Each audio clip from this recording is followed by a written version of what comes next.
I'm here today with Capacent and CEO Edvard. 2019 is now behind us. How do you want to sum up the year for Capacent?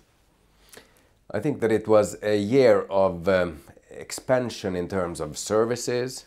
It was a year that was slightly challenging on the management consulting side, but above all, a year where we really are sort of diversing our offering and becoming more relevant to our customers and seeing that that strategy is starting to pay off. Then I almost have to ask you about, of course, the corona and how has it affected you so far? Well, I think that the main thing is that the visibility is extremely low. I mean, if we think about our businesses, they are pretty short per definition as such, in terms of order backlog. And I think maybe the search business is the shortest one, then the management consulting, and then Capacify, the interim business. I think we cannot draw too far conclusions yet, but it's not a good thing, most likely, as it isn't for too many companies.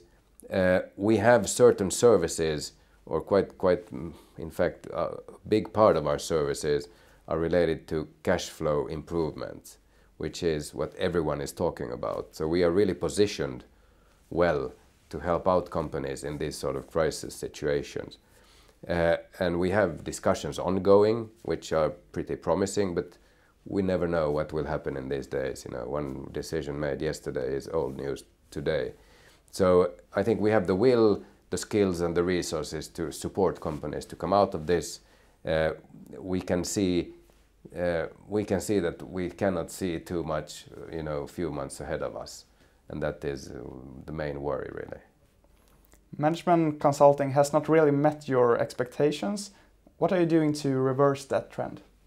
I think we didn't succeed well enough in the end of last year.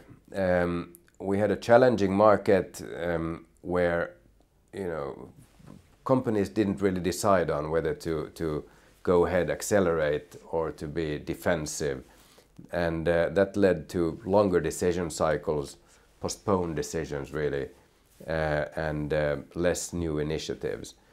And we tried to tackle that, of course, by being active and talking to our customers and so on.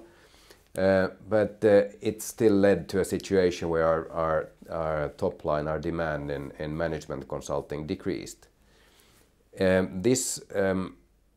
We have reacted in a few ways. First of all, we have decreased our personnel cost.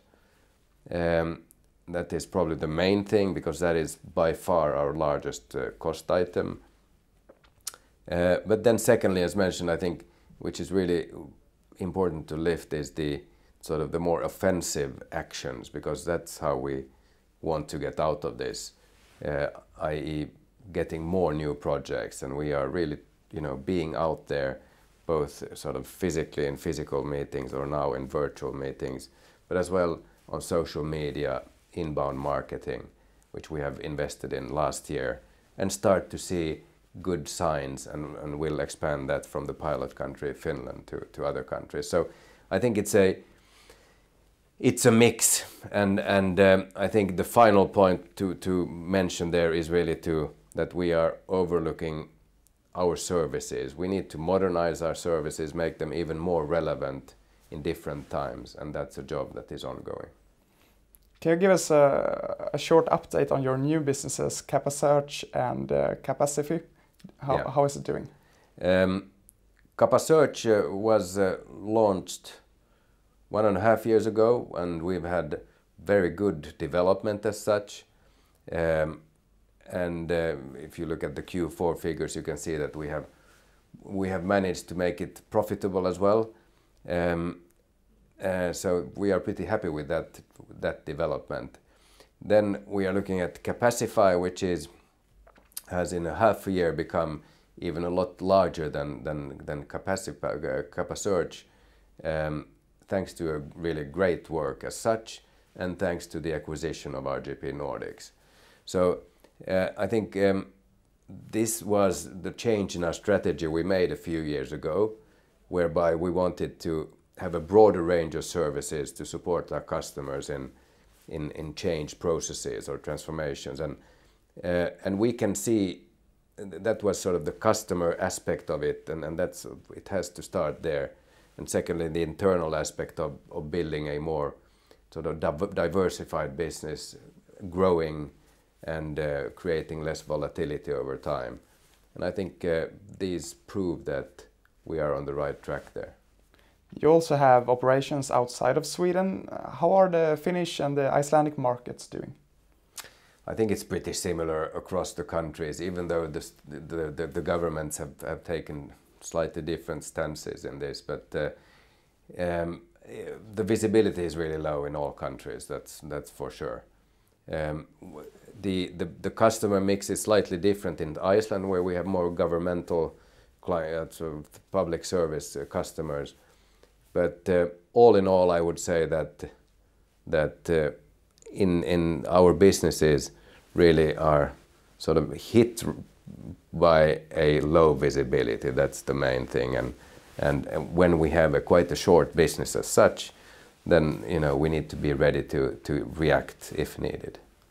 In conclusion, then, where do you put your focus right now? Right now, we put our focus on the current situation, how to handle it, how to make sure that we can really help our customers in this situation, and that we can help ourselves as well to handle whatever we have to handle when we know what we have to handle. Thank you very much. Thank you.